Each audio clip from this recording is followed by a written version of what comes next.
Hola, estamos aquí en nuestro programa Al Aire Libre y me encuentro con Eric. Hola, ¿cómo están?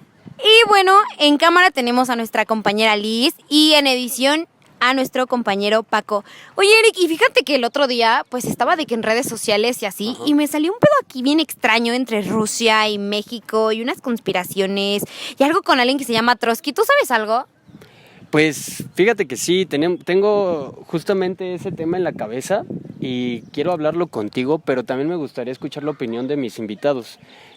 Bueno, nuestros invitados de hoy es mi compañero Aarón. Hola, y mucho mi gusto. compañero Emanuel. ¿Qué tal? Un gusto de estar aquí. Vamos a hablar sobre este tema, León Trotsky, perdón. Él fue un ruso político que era partidario de Stalin y bueno, su historia lamentablemente no terminó muy bien, pero ustedes podrían comentarme algo sobre él. Claro, Trotsky era mano derecha del presidente Stalin, junto con Lenin. Ellos compartían era una trilogía, ¿ok?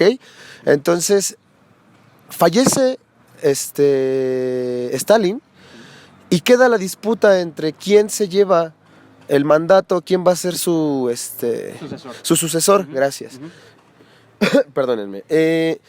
Entonces toma poder Lenin y evidentemente empieza a haber cambios, empieza a haber nuevas leyes, nuevas propuestas. Todo porque tenían un pensamiento completamente diferente, tanto Lenin Exactamente. como Trotsky, ¿no? Y aquí empieza todo lo malo de Trotsky. Podríamos decir que vivió bien, lamentablemente no.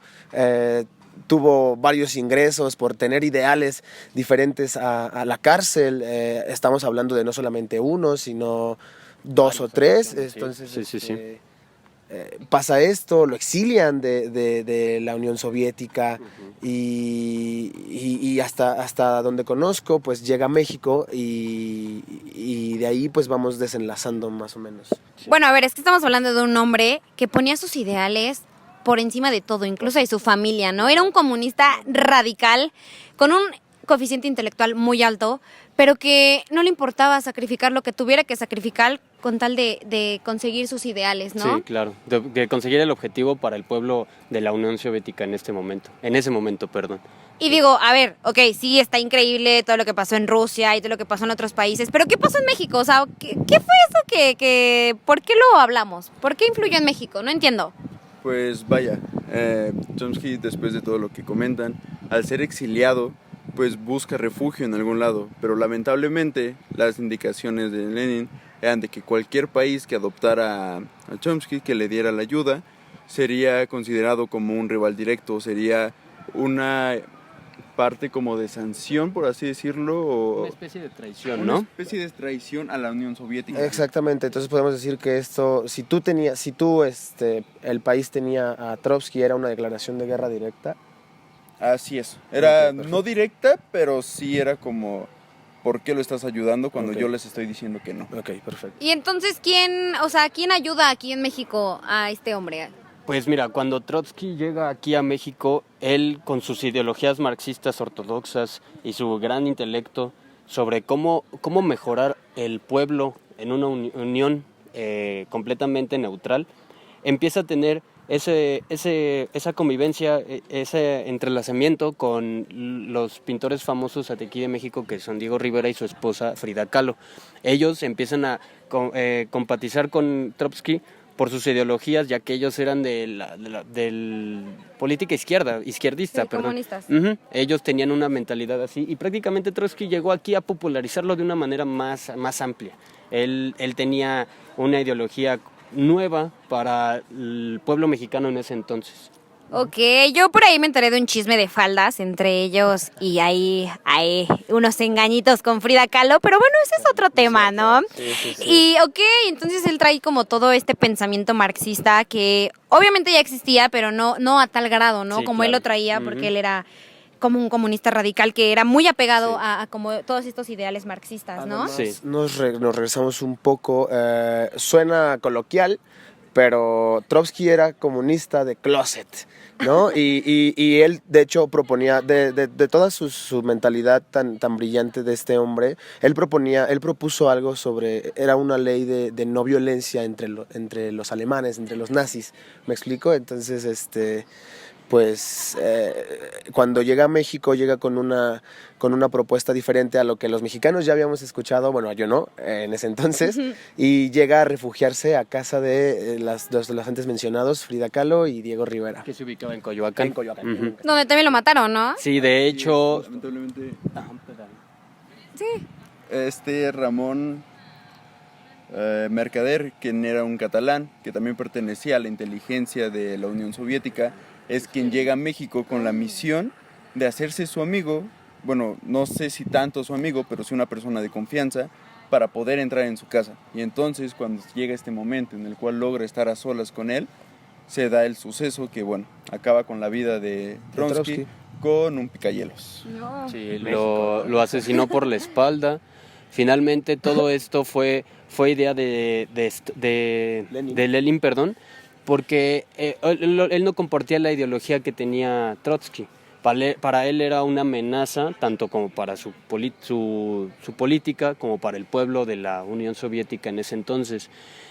Lamentablemente, pues Trotsky murió siendo una persona que traicionó a su pueblo por partes de Lenin. Afortunadamente, después de mucho tiempo, cuando Lenin fallece, se dan cuenta de que la organización o la política que él manejaba era muy, muy mala para el pueblo de la Unión Soviética. Y después de varios años, creo que fue en el 89, me parece.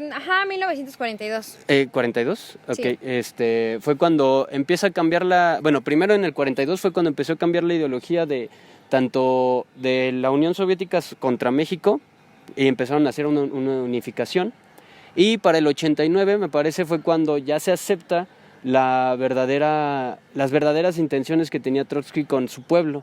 Él terminó siendo un héroe para su pueblo, lamentablemente fue ya fallecido. Muy tarde. Pero, cuando lo bueno, asesinaron. lamentablemente eso ya se da el reconocimiento hasta la caída de la Unión Soviética. Exactamente, A inicios estamos... del 2020, mediados del 2020. Del 2001, perdón. Wow. Pero algo bien curioso aquí es que en 1942, como lo decía Eric, pues vienen los rusos, como que toda esta cuestión diplomática se restablece y llegan los rusos aquí a México, justamente a Tuxpan, a Veracruz, Exacto. y planean la guerra, planean todo este pedo de la guerra mundial, de la guerra rusa, que, o sea, nadie se imaginaría que fue planeada en México, ¿no? Y que México fue ese país que bajita la mano ahí metió su cuchara, porque no solo hay que hablar de la influencia que tuvo este hombre en México, sino también, sí, gracias, sino también de la influencia que México tuvo en la Unión Soviética en ese tiempo y en la Rusia actualmente, ¿no? Y también cabe recalcar que después de la caída de Lenin y de la muerte de Trotsky, México empezó a cambiar a organizar ciertas ideales, ciertas formas de mandatos, ciertas formas de gobernación. Por si divagamos un poco en el tema de cómo influyó en México, realmente solamente influyó en que algunas cosas hicieron cambios para bien gracias a la mentalidad de Trotsky después de que cayó Lenin y se dieron cuenta de que pues el mandato de Lenin era malo y les cayó el 20 de que Trotsky tenía ideas buenas y que al final de cuentas murió o lo mataron sin dejarlo pues expresar de manera libre, exactamente, de manera libre y a grandes rasgos lo que era su mentalidad de gobierno. Sí. Y ahí es cuando México se da cuenta, al igual que la Unión Soviética, que pues empiezan a cambiar algunas cosas. Sí, prácticamente lo que vino a hacer Trotsky aquí a México pues fue hacer un cambio de ideología, de mentalidad. Uh-huh. Prácticamente fue un despertar de conciencia lo que él generó aquí. No de manera directa, pero sí conforme a sus enseñanzas, sus escritos, porque él llegó aquí a escribir muchos artículos sobre la historia de Rusia, sobre la historia de la mala organización o la mala política que manejaba Lenin, Y pues él de cierta manera empezó a desmentir toda ese teatro que manejaba la URSS en ese tiempo. Qué curioso, ¿no? Cómo un hombre fue capaz de cambiar la ideología de toda una nación. Pero muchas gracias a nuestros invitados por estar con nosotros. Emma, gracias por estar aquí. Gracias por estar aquí. Esperemos que vengan en la siguiente emisión. Claro, por supuesto que estaremos aquí. Muchísimas gracias a ustedes por invitarnos y felicidades por el podcast que están creando. Gracias. A la audiencia que A la nos audiencia Sí. que está viendo y a cámaras y a edición. Muchísimas gracias. Pues nos vemos en la siguiente emisión de su podcast Al Aire Libre. Yo soy Eric. Yo mi soy compañera Cas. Y bueno, nos vemos la siguiente semana. Hasta luego. Bye.